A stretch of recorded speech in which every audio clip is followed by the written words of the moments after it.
الحمدللہ رب العالمین والصلاة والسلام علی سید المرسلین اما بعد فاعوذ باللہ من الشیطان الرجیم بسم اللہ الرحمن الرحیم الصلاة والسلام علیک یا رسول اللہ وعلی آلک واصحابک یا حبیب اللہ الصلاة والسلام علیک یا نبی اللہ وعلی آلک واصحابک یا نور اللہ نویت سنت الاعتکاف۔ سرکار مدینہ صلی اللہ تعالیٰ علیہ وآلہ وسلم جن جو فرمان عالی شان ہے جہاں موتے 10 بھیرا درود پاک پڑھو اللہ تبارک و تعالیٰ انتے 100 رحمتو نازل فرمائے تھو۔ صلو علی الحبیب صلی اللہ تعالیٰ علی محمد صلی اللہ تعالیٰ علیہ وآلہ وسلم۔ مسلمانن جے ٹے خلیفے امیر المومنین حضرت عثمان غنی رضی اللہ تعالیٰ عنہ ایک بیرے وضو کیاؤں آئیں مرکن لگا۔ مانن سبب پوچھو تو فرمایاؤں مو ایک بیرے سرکار مدینہ صلی اللہ علیہ وآلہ وسلم کے ہن جائے تے وضو کرن کھاں پوئے مرکن دے ڈٹھو ऐं صحابہ کرام رضی اللہ عنہم کے فرمایو واؤں تمہاں کے خبر آئے ماں چھو مرکس پوئے آقا کریم صلی اللہ علیہ وآلہ وسلم پانے ارشاد فرمایو انسان جڏहिं وضو کندو आहे त मुंहुं धोइण सां मुंहं जा ऐं हथ धोइण सां हथनि जा ऐं मथे जो मसह करण सां मथे जा ऐं पेर धोइण सां पेरनि जा गुनाह छणी वेंदा आहिनि। मोहतरम इस्लामी भाइरो ॾिठो अवां असहाबी सगोरा हुजूर सल्लल्लाहु ताला अलैहि वआलिहि वसल्लम जी हर अदा ऐं हर सुन्नत खे दिलि सां अपनाईंदा आहिनि। सहाबा किराम जी मुबारक ज़िंदगी जो ही निरालो ऐं इश्क भरियो पहलू आहे। बसि उन्हनि खे जीअं ई ख़बर पवंदी हुई त हीउ कमु प्यारे आका सल्लल्लाहु अलैहि वसल्लम कयो आहे पोइ उहो कमु करणु अदाए मुस्तफ़ा खे अपनाइणु संदन ज़िंदगी जो मक़सदु बणिजी वेंदो हुयो। सहाबा किराम अलैहिम रिज़वान जी सीरत ते गौर कजे त उहे अदाए मुस्तफ़ा खे अपनाइण में उहो न सोचींदा हुया त असां हीउ कंदासीं त असांखे छा मिलंदो। उन्हनि जी इहा इश्क भरी सोच हूंदी हुई त हीउ कमु असांजे महबूब कयो आहे बसि असांखे करिणो आहे। छो करिणो आहे, कंदासीं त छा मिलंदो, न कंदासीं त कहिड़ो नुक़सानु थींदो, हिननि चकरनि में त पवंदा ई कोन हुया। मुस्लमाननि जा पहिरियां ख़लीफ़ा हज़रत अबू बकर सिद्दीक़ रज़ी अल्लाह ताला अन्हु फरमाइनि था जंहिं कम ते आका सल्लल्लाहु अलैहि वसल्लम अमल कंदा हुआ मां उनखे करणु बग़ैर न आहियां छॾींदो। जेकर पाण करीम सल्लल्लाहु अलैहि वसल्लम जी कंहिं कम खे छॾे ॾियां त मूंखे ख़ौफ़ आहे त मां सुन्नत खां मुनहरिफ़ थी वेंदुसि। मुस्लमाननि जी ॿिए ख़लीफ़े हज़रत उमर फारूक आज़म रज़ी अल्लाह ताला अन्हु इरशाद फरमायो जॾहिं खां मूं नबी अकरम सल्लल्लाहु अलैहि वसल्लम खे बिना छणियल अटे जे मानी खाईंदे ॾिठो त उन खां पोइ कॾहिं बि मुंहिंजे लाइ छणियल अटे जी मानी नाहे बणाई वई। मुस्लमाननि जे टे ख़लीफ़े हज़रत उस्मान गनी रज़ी अल्लाह ताला अन्हु हिकु ॾींहुं मस्जिद जे दरवाज़े ते वेही करे बकरी जी दस्तीअ जो गोश्त घुरायो ऐं खाधऊं ऐं बग़ैर ताज़ो वज़ू करण जे नमाज़ अदा कई। पोइ फरमायूं रसूलुल्लाह सल्लल्लाहु अलैहि वसल्लम बि हिन जाइ ते वेही करे बकरी जे दस्ती जो गोश्त खाधो हो ऐं हिन तरह कयो हो तंहिं करे मूं बि संदन अदा खे अदा कयो। अहिड़ी तरह सहाबा किराम जा हिकु खां हिकु वाक़िया आहिनि। हिकु भेरे हज़रत अब्दुल्ला बिन उमर रज़ी अल्लाह ताला अन्हु मके शरीफ़ वञी रहिया हुआ। रस्ते में हिकु वणु आयो, पाण ॼाणे वाणे उनजे टारियुनि में पंहिंजो पटको फासाए छॾियो। पोइ बि उनखे छॾायऊं ऐं अॻिते वधणु लॻा। माण्हुनि जो सबबु पुछो त फरमायूं हिकु भेरे रसूल अकरम सल्लल्लाहु अलैहि वसल्लम हितां खां गुज़रिया हुया त हिन वण जे टारियुनि संदन इमामो शरीफ़ मोहब्बत में पकिड़े वरितो, यानी इमामो शरीफ़ अटकी पियो हुयो ऐं पाण करीम सल्लल्लाहु अलैहि वसल्लम बीही करे इमामो शरीफ़ छॾायो हो, सिर्फ़ु उन अदा खे अदा करे रहियो हुउसि। अल्लाह पाक सहाबा किराम अलैहिम रिज़वान जे सदके असांखे बि सुन्नतूं सिखणु सुन्नतुनि ते अमल पैरा थियण जी तौफ़ीक़ अता फ़रमाए, आमीन। मोहतरम इस्लाम भाइरो असां हज़रत उस्मान गनी रज़ी अल्लाह ताला जो वाक़ियो ॿुधो। संदन पाण वज़ू कयऊं पोइ मुरकिया ऐं हिकु हदीस पाक में आहे त जॾहिं इंसानु वज़ू कंदो आहे त मुंहुं धोइण सां मुंहं जा ऐं हथ धोइण सां हथनि जा ऐं मथे जो मसह करण सां मथे जा ऐं पेर धोइण सां पेरनि जा गुनाह छड़ी वेंदा आहिनि। सुभान अल्लाह। मालूम थियो वुज़ू गुनाह धोइण जो नुस्ख़ो आहे।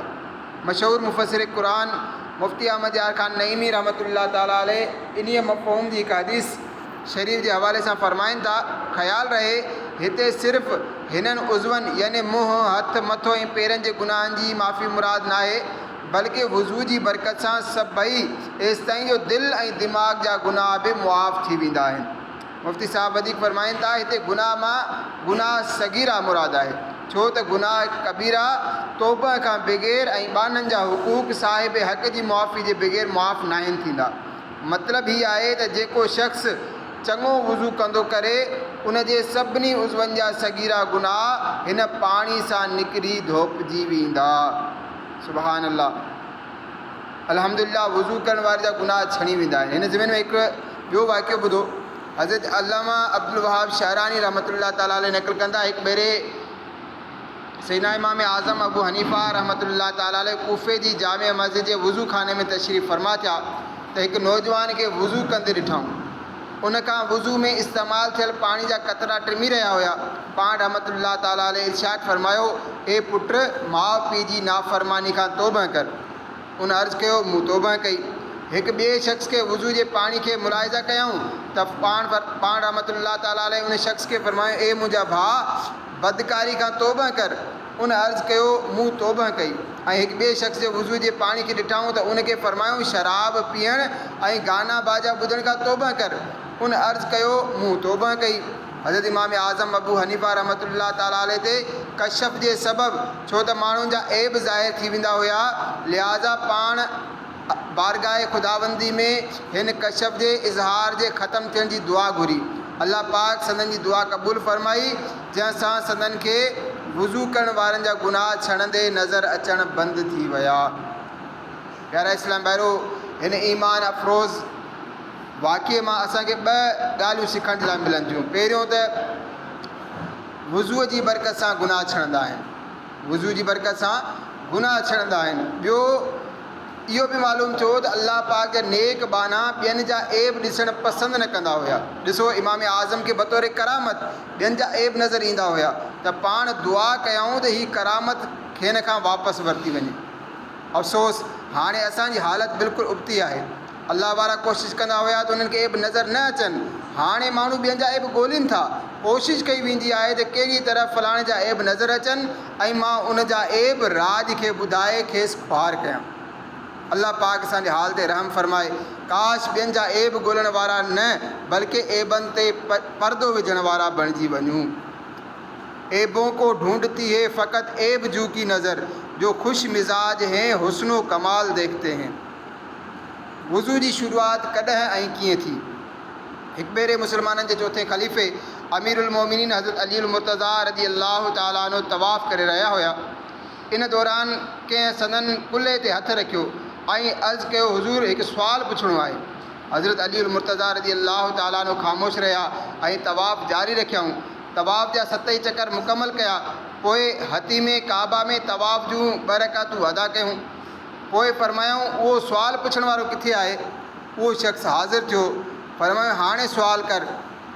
उन अर्ज़ु कयो, या सैयदी, हीउ ॿुधायो त वुज़ू जी शुरूआत कॾहिं ऐं कीअं थी?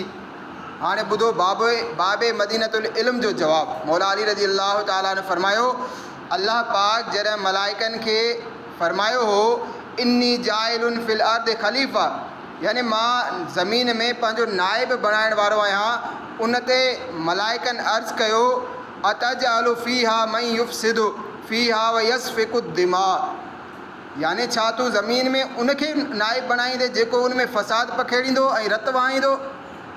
मलाइकनि हीअ ॻाल्हि बतौर एतिराज़ न चई हुई, इहा महज़ हिकमत ॼाणण जे लाइ हुई त मौला, असां तुंहिंजी पाकी बयानु कयूं था, तुंहिंजी हमद सना कयूं था, असांखे ई ख़लीफ़ो मुक़ररु कयो वञे। इंसान खे ख़लीफ़ो बणाइण में कहिड़ी हिकमत आहे? उन ते अल्लाह तबारक व तआला इरशाद फ़रमायो, इन्नी आलमु मा ला तालमून, यानी आउं उहो ॼाणा थो जेको तव्हां नथा ॼाणो। रब काइनात जो हीउ जवाबु ॿुधी मलाइकनि खे ख़ौफ़ थियो। उन्हनि खे लॻो त असां अल्लाह पाक जी बारगाह में वॾी जुरत कई आहे, तंहिं करे हीउ ख़ौफ़ ख़ुदा जे सबबु अर्श इलाही जो तवाफ़ करणु लॻा। उन ते अल्लाह पाक फरमायो ए मलाइको छा तव्हां मुंहिंजी मग़फ़िरत ऐं रिज़ा चाहियो था? अर्ज़ु कयूं असांखे तुंहिंजी मग़फ़िरत जी रिज़ा मिलण खां वधीक कंहिं शइ जो शौक़ु न आहे। उन ते अल्लाह पाक फरमायो अर्श जे हेठां हिकु नहर आहे जंहिंखे नहरुल हैवान चयो वञे थो, उते हलिया वञो। मलाइक उते पहुता, अल्लाह पाक फरमायो काराइन ताईं हथु धो। मलाइकनि हथु धोता, अल्लाह पाक फरमायो 3 भेरा गुरड़ी कयो। मलाइकनि 3 भेरा गुरड़ी कई। अल्लाह पाक फरमायो 3 भेरा नक में पाणी विझो। मलाइकनि ईअं ई कयो। पोइ फरमायो चहिरो धो। मलाइकनि चहिरो धोतो। हाणे हुकुम थियो ठूठियुनि समेत हथु धो। मलाइकनि बाज़ू बि धोता। पोइ हुकुम थियो मथे जो मसह कयो। मथे जो मसह बि कयो वियो। आख़िर में हुकुम थियो हाणे पंहिंजा पेर बि धो। मलाइकनि पेर बि धोता। हीअ ॻाल्हि नोट करण जहिड़ी आहे त हीअ तमामु उज़वा मलाइकनि जा बि आहिनि, पर कीअं आहिनि हीअ अल्लाह पाक ई बहितर ॼाणे थो। बहरहाल जीअं जीअं अल्लाह पाक जो हुकुम थींदो वियो मलाइकनि ईअं ई कयो। पोइ अल्लाह पाक फरमायो हाणे हीअं चओ सुब्हानक अल्लाहुम्मा व बिहम्दिक अशहदु अल्ला इलाहा इल्ला अंत अस्तगफिरुका व अतूबु इलैक। मलाइकनि ईअं ई चयो। जॾहिं सभु कुझु करे चुका त मलाइकनि अर्ज़ु कयो ए रब्बुल आलमीन हीअ जेको असां कयो हीअ छा आहे? अल्लाह पाक फरमायो ए मलाइको जेको बि साहिब ईमान हीअ कंदो जीअं तव्हां कयो मां उनखे पंहिंजी मग़फ़िरत ऐं रिज़ा सां नवाज़े छॾींदुसि।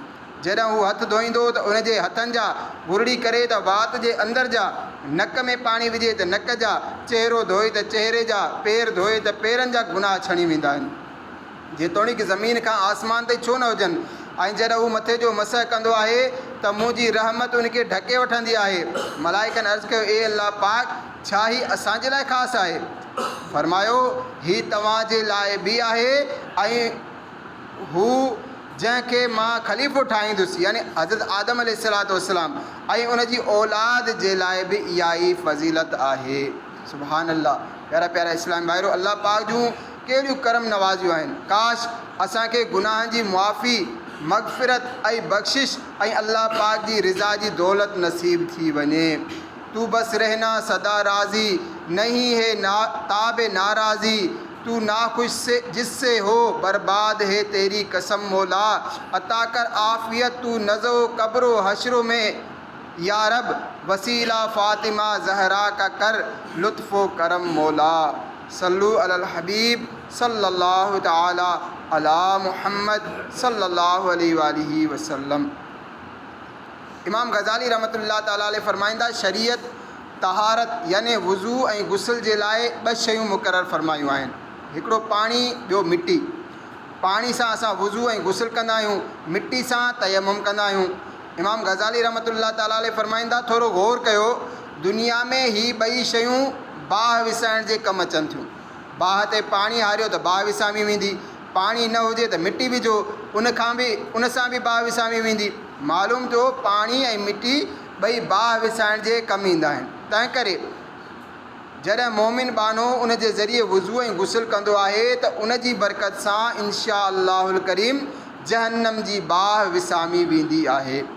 हिते अल्लाह पाक जी हिकु ॿी करम नवाज़ी ॾिसो, बाहि जो कमु आहे साड़णु, पाणी जो कमु आहे विसाइणु। हीअ दुनियावी बाहि जेका जहन्नम जी बाहि खां कई दर्जा हल्की ऐं घटि तपिश वारी आहे। हिन बाहि खे जेकॾहिं विसाइणो हुजे त पाणी घणो घुरिजे, जेकॾहिं बाहि वधीक हुजे पाणी घटि हुजे त पाणी सड़ी वेंदो, बाहि न विसामंदी। पर अल्लाह पाक जे लुत्फ़ ऐं करम ते क़ुर्बान वञो, जहन्नम जी बाहि हिन दुनियावी बाहि खां केतिरा ई दर्जा ताक़त वारी आहे।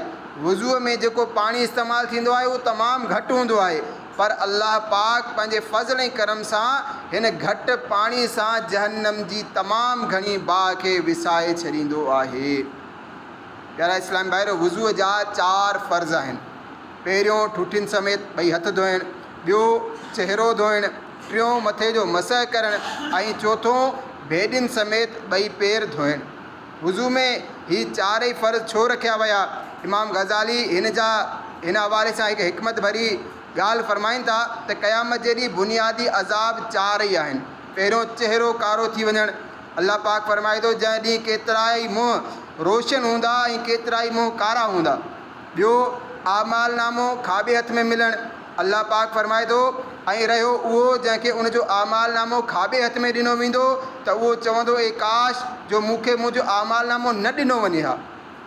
टियों ऐं चोथों, मथे ऐं पेरनि खां पकिड़े करे जहन्नम में विधो वेंदो। सूरह रहमान में आहे, मुजरिम पंहिंजे चहिरनि मां सुञाता वेंदा, पोइ उन्हनि खे पेशानी ऐं पेरनि खां पकड़ियो वेंदो। ॼण अल्लाह पाक फरमाए थो, ए मुंहिंजा बानो, वुज़ू में चहिरो धोईंदा कयो त जीअं क़यामत जे ॾींहुं तव्हांजो चहिरो कारो न थिए बल्कि तव्हांजो चहिरो चमकाए छॾियां। पंहिंजा हथ धोईंदा कयो त जीअं क़यामत जे ॾींहुं तव्हांखे आमालनामो खाॿे हथ में न बल्कि साॼे हथ में ॾिनो वञे। पंहिंजे मथे जो मसह कयो त जीअं तव्हांखे पेशानी खां पकिड़े जहन्नम में न विधो वञे बल्कि तव्हांजे मथे ते जन्नती ताज सजायो वञे। ए मुंहिंजा बानो, पेर धोईंदा करियो त जीअं तव्हांजे पेरनि में जहन्नम जूं ज़ंजीरूं न विधियूं वञनि, न पुल सिरात ते तव्हांजा क़दम थिड़नि बल्कि तव्हां आराम सां पुल सिरात पार करे जन्नत में दाख़िल थी वञो। अल्लाह तबारक